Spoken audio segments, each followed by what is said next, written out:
Visited Cowboys training camp on Tuesday, watching practice with Jerry Jones, and had the following to say about his status.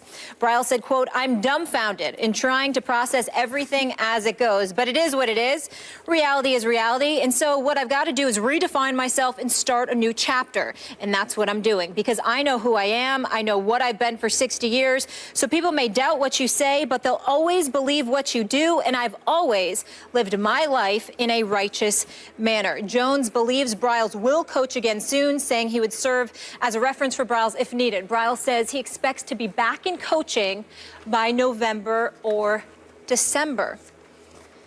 Stephen A., any problem with those comments? Somewhat. I want to preface my comments, Max, by saying I've met Art Briles a couple of times. He seems to be an incredibly nice man.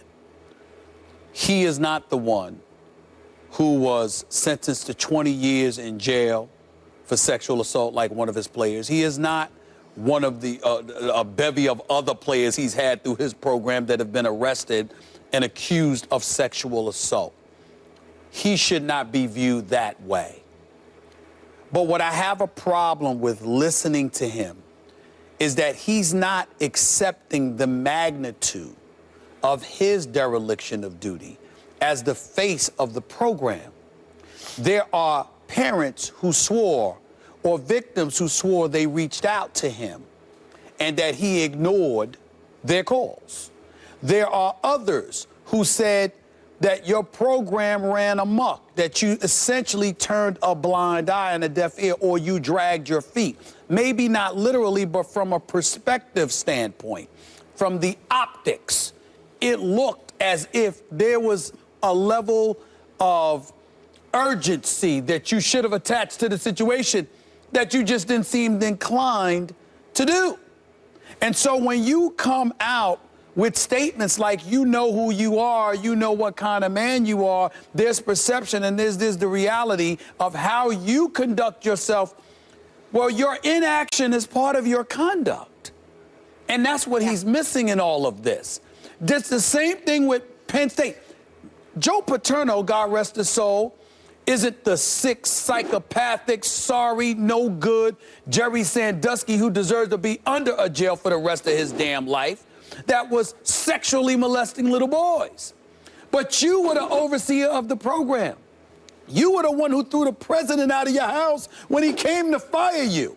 So the president couldn't fire you. You could essentially do what you wanted. If somebody had come to your house and told you Ohio State was cheating, you would have found a way to step up and be more active then. How come you could not have been that way with Jerry Sandusky?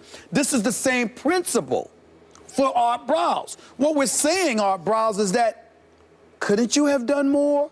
Clearly somebody feels yes, because you're no longer the head coach at Baylor. And the biggest part in all of this to me, or just as big, not the biggest, just as big, is Jerry Jones. Whether it's tone deaf, blind, or whatever. You speaking about Art Briles in practically the immediate aftermath of all of this, when you just are a season removed from having brought Greg Hardy on your squad. Jerry Jones, what are you doing? What are you doing? This is the kind of stuff that we're talking about here. I believe anybody can make a mistake. There's certain mistakes that are unforgivable. Child molestation, murder, stuff like that. You know, but anybody, almost anybody can be forgiven the second chances. What I have a problem with Jerry Jones is that time and time again, you make these calls and you seem to be tone deaf to what is going on around you and how it affects the lives of others. And even though this may not have anything to do with it, I'll close by saying this. An incident that has absolutely nothing to do with what we're talking about. I remember when the Rutgers women were insulted by Don Imus. Yep. It was wrong. You apologize. Rush Limbaugh, Donovan McNabb, it was wrong. You're supposed to apologize. A bevy of incidents like this. Sometimes it's not the mistake you make, it's how dogged you are in defending yourself instead of just manning up and saying, we erred here. We messed up. I'm sorry, it won't happen again. Let's move forward. It's their refusal to acknowledge the mistakes. That is the problem. And that is the message that I believe Art Briles needs to get. The tone deafness of Art Briles and Jerry Jones in this instance. I mean, look, if there's a transgression, even one of oversight or willful kind of obstinance about something, willfully ignoring something, you need to show some kind of public contrition.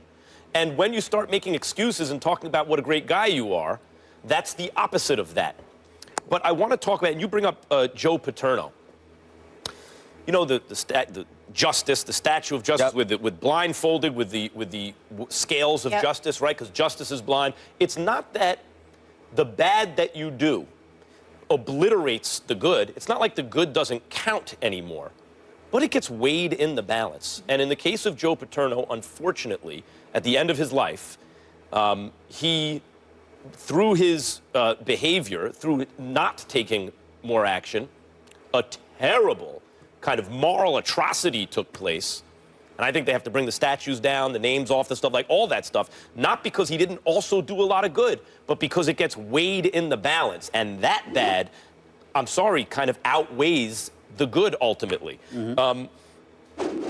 It's about relationships. What we're really talking about here is relationships. If Briles has relationships with his players, that will take precedence in his mind over someone he doesn't know as well making some claim. If Jerry Jones has a relationship with Art Briles, that will be more important to him than some kind of abstract notion that Art Briles somehow turned a blind eye to some kind of bad behavior. Relationships are what it's about here. It's one of the reasons the Rooney Rule was so important, because one of the reasons African-American coaches, for example, were locked out is they didn't have relationships in the good old boy network. And I think that's what's happening here. Jerry Jones, there's a part of it that's commendable. He has a relationship here, and he's being true to that over some kind of moral infraction that the guy committed. But think about this. Art Briles is basically on the record saying, I know I'm going to get another job soon. Think about the audacity of that. I know I'm going to get another. I mean, you know, do I have to go over the list of dudes that have been arrested, sexual assault,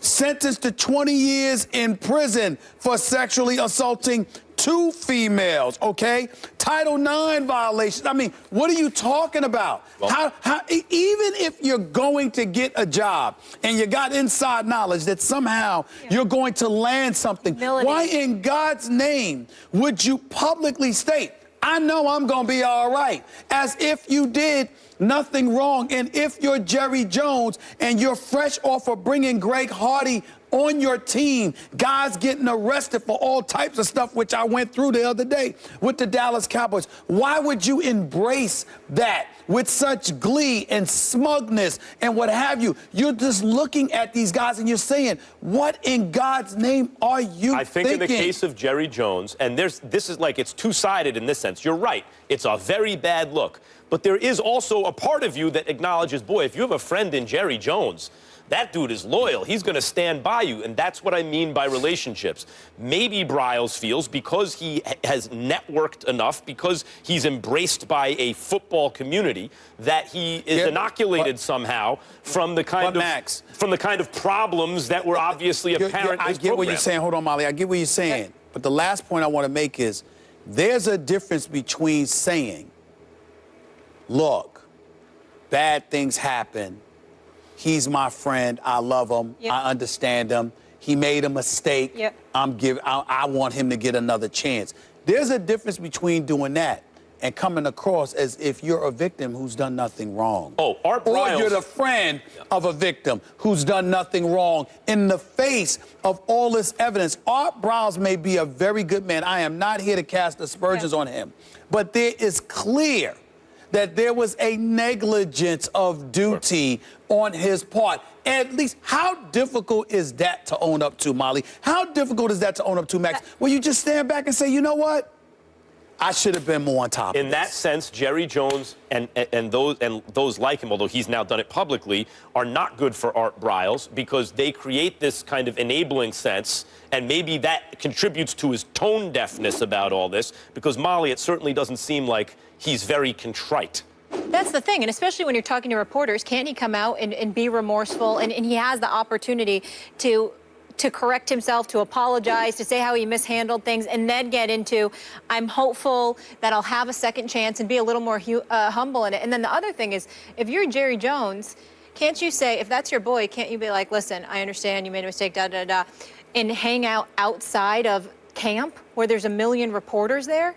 And just act like it's perfectly okay when his program's a mess? That's what I don't get. Why are you doing that publicly in people's faces? And again, I think that's when it becomes like egotistical and you're just above everything. Right. You're above it. You're above the law, and it's all good. That's my boy. But not being aware of how his team's being perceived or caring. And that's the way Jerry Jones, as Stephen A. articulately laid out, has branded the Cowboys, essentially, that they believe they're above societal standards. And it's a bad look for them, particularly, I mean, I hate to couple it to this, when they ain't winning. Yep. It's not as though you're doing that and and you have a certain process and you're winning. And in addition to that, you've been losing. Here's the bottom line. I think the Dallas Cowboys stink, but I'm usually playing around when I say that because we're just talking about games. This is serious, and it just disappoints me how how lax Jerry Jones appears sometimes. There's no reason for that. He's better than that. And by the way, it was a law firm brought in to look at, like, I mean, it was independent. It wasn't like, I mean, this was what they found, and as a result of what they found, Briles was dismissed. And one last thing, in those quotes, and I know they're just quotes, Briles came across a little bit like the victim himself. Like he was dumbfounded how everything happened rather than owning it, which was interesting too. When we come back, we're going to switch gears to a little boxing, shall we? Manny Pacquiao knows who he will fight next. We'll tell you who that is and whether Manny is making the right choice. Stay tuned.